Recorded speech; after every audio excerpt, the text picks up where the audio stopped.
जिस शख्स ने कुरान को सीने में बसाया, जिस शख्स ने कुरान को सीने में बसाया, फिरदौस मुअल्ला में मका अपना बनाया, फिरदौस मुअल्ला में मका अपना बनाया। जिस शख्सों की औलाद हुई हाफिज कुरान, जिस शख्सों की औलाद हुई हाफिज कुरान, महशर में मिलेगा उसी एक ताज दुरुखशा, महशर में मिलेगा उसी एक ताज दुरुखशा। 10 अहले जहन्नम की सुपारिश वो करेगा, 10 अहले जहन्नम की सुपारिश वो करेगा, फिरदौस मिले कर वहीं साथ चलेगा, फिरदौस मिले कर वहीं साथ चलेगा। 10 नेकियां हर हर्फ पे पाता है मुसलमान, यूं काबिल सदरिश को है हर हामिल कुरान, यूं काबिल सदरिश को है हर हामिल कुरान। क्या खूब है कुरान के फैजान के बाती, ऐ मोमिनो करता रहे कुरान की बाती, ऐ मोमिनो करता रहे कुरान की बाती। قال رسول الله صلى الله عليه وسلم يقال لصاحب القرآن اقرأ وارتقي ورتل كما كنت ترتل في الدنيا فإن منزلك عند آخر آيات تقرأها। মায়ার নবীর উম্মতের দল, আল্লাহ তাআলার নবী কুরআনুল কারীমের মধ্যে, আল্লাহর নবী হাদিস পাকের মধ্যে জানায় দিতেছেন, ওরে দুনিয়ার মুসলমান ইমানদারের দল, আমি আর আপনি যদি আল্লাহর কালামটাকে সিনার মধ্যে বসাইতে পারি, আমি আর আপনি যদি আল্লাহর কালামটাকে কলবে ধারণ করতে পারি, আমার নবী বলেন তোমার স্থানটা যেন কেমন জানি জান্নাতের মধ্যে বানায়া নিলাম। আমার নবী হাদিসের মধ্যে ডাক দেয়া বলেন, আল্লাহ পাক রব্বুল আলামিন হাসরের ময়দানে ডাক দিবেন, ইউকালু লি সাহিবিল কুরআন,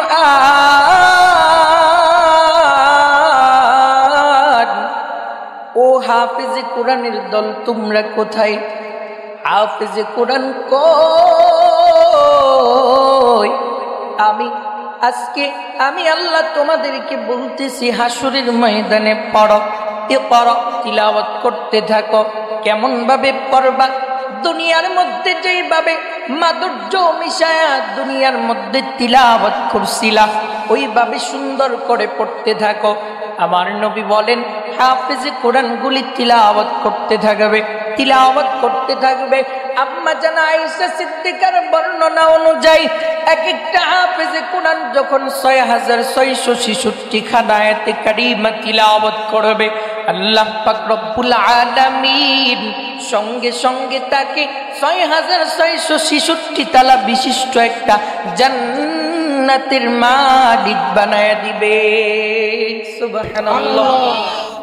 এই জন্যই তো কোনো এক কবি বড় চমৎকার করে বলেছেন जिस शख्स ने कुरान को सीने में बसाया फिरदौस मुअल्ला में मका अपना बनाया फिरदौस मुअल्ला में मका अपना बनाया। শুধু তাই নয় রে নবীর উম্মতের দল, আমি আর আপনি যদি আমার একটা সন্তানকে হাফেজ বানাইতে পারি, একটা সন্তানকে যদি আলেম বানাইতে পারি, কোরআনটাকে যদি শিখায় যেতে পারি, আমার নবী বলেন আল্লাহ পাক রব্বুল আলামিন ওই কোরআন পড়নেওয়ালার মা বাবাকে হাসরের ময়দানে একটা নূরের টুপি পরায়া আল্লাহ তাআলা হাসরের ময়দানের মধ্যে দাঁড় করাবে। সুবহানাল্লাহ। जिस शख्स की औलाद हुई हाफिज कुरान महशर में मिलेगा उसी एक ताज दुरुखशा महशर में मिलेगा उसी एक ताज दुरुखशा। 10 अहले जहन्नम की सुपारिश वो करेगा 10 अहले जहन्नम की सुपारिश वो करेगा फिरदौस मिले कर वही साथ चलेगा। আমার নবী বলেন একজন হাফেজ কোরআনের মা বাবাকে আল্লাহ তাআলা হাসরের ময়দানে নূরের টুপি পরায়া দাঁড় করাবে। শুধুই তাই নয়, একজন হাফেজ কোরআন দুনিয়ার মধ্যে যে আল্লাহর কালামের হিফাজত করেছে, হাসরের ময়দানে 10 জন জাহান্নামের সার্টিফিকেট প্রাপ্ত ফেরেশতারা যাদেরকে জাহান্নামের শিকল পরায়া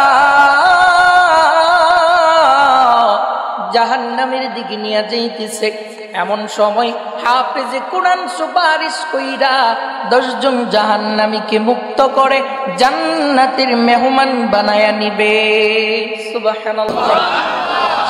এই জন্য ওরে আমার মুরব্বী বাবারা, যুবক ভাইয়েরা ও পর্দার অন্তরালের আম্মা জান, এই জন্য পবিত্র কালামের তিলাওয়াত শিখতে হবে, কোরআনকে মহব্বত করে হৃদয়ের মধ্যে ধারণ করতে হবে। কারণ এই কোরআনের কেমন দাম, কেমন দাম! এই কোরআনটা হলো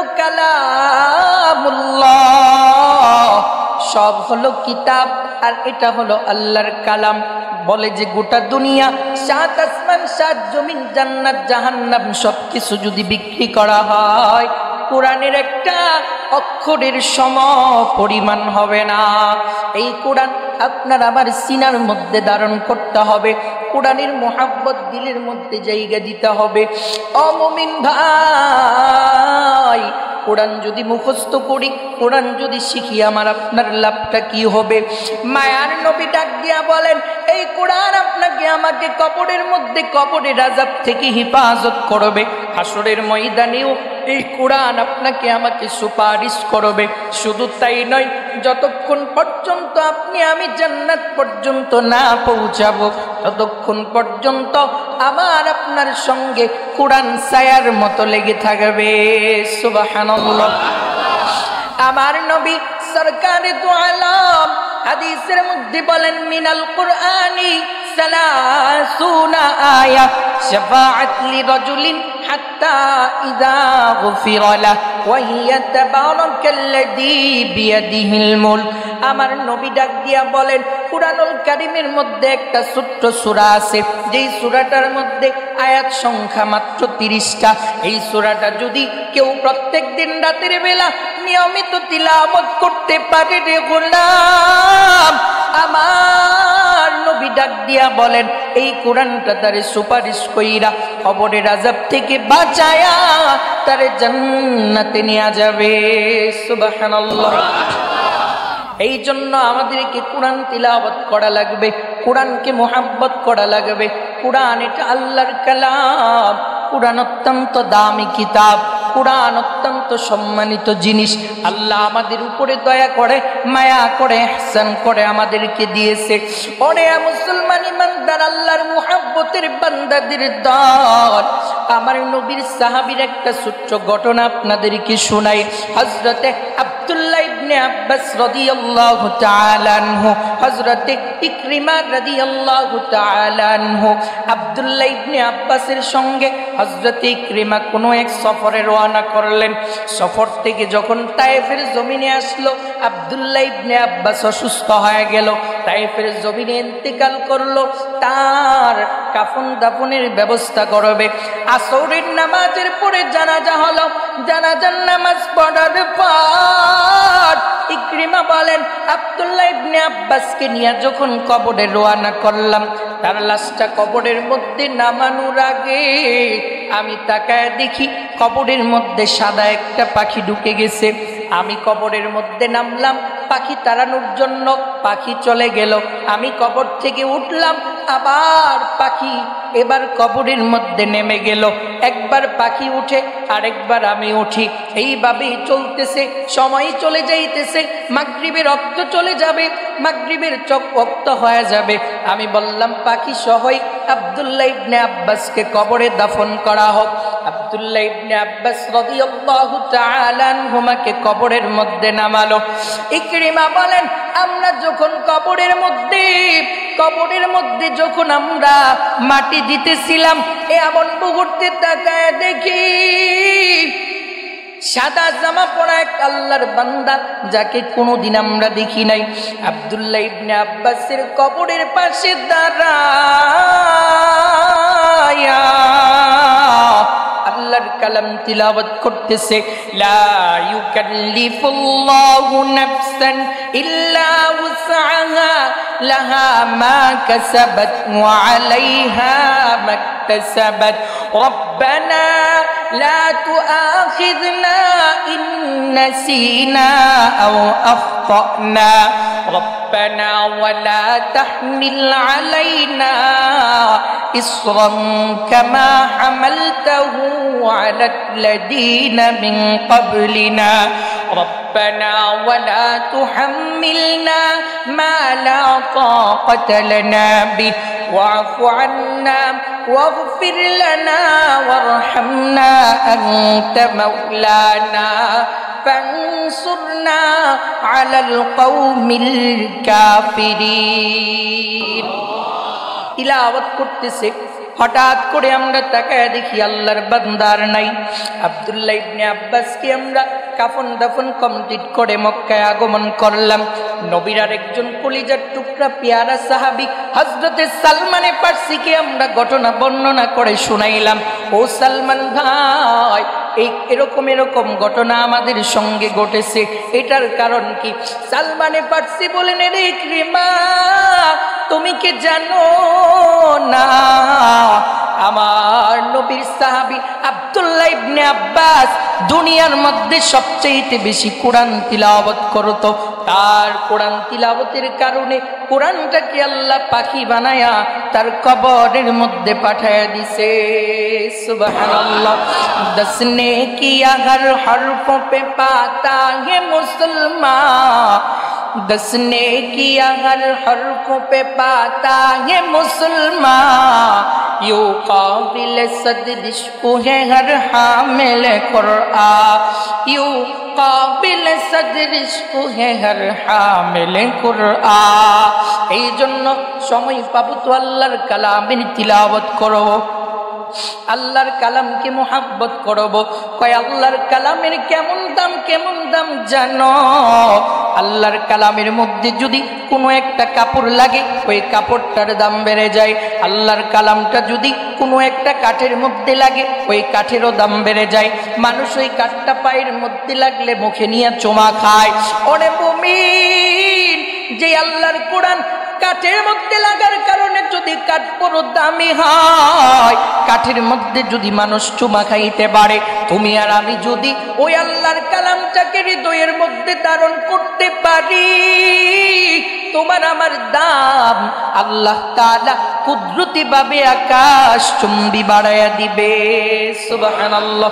এই জন্য আমরা আল্লাহর কালামকে মুহাব্বত করব, আমার দয়ার মালিকের কালামের তিলাওয়াত করব, আল্লাহর কালামের নির্দেশ অনুযায়ী আমল করব। আমার নবীর সাহাবায়ে কেরাম রাষ্ট্রীয় কাজের ফাঁকে ফাঁকেও আল্লাহর কালাম তিলাওয়াত করতেন। আমার নবীর সাহাবায়ে কেরাম সময় পাইতেন তো আল্লাহর কালামের তিলাওয়াত নিয়ে মগ্ন হয়ে যাইতেন। এই জন্য আল্লাহ তাআলা তাদের দাম বাড়াইয়া দিছে।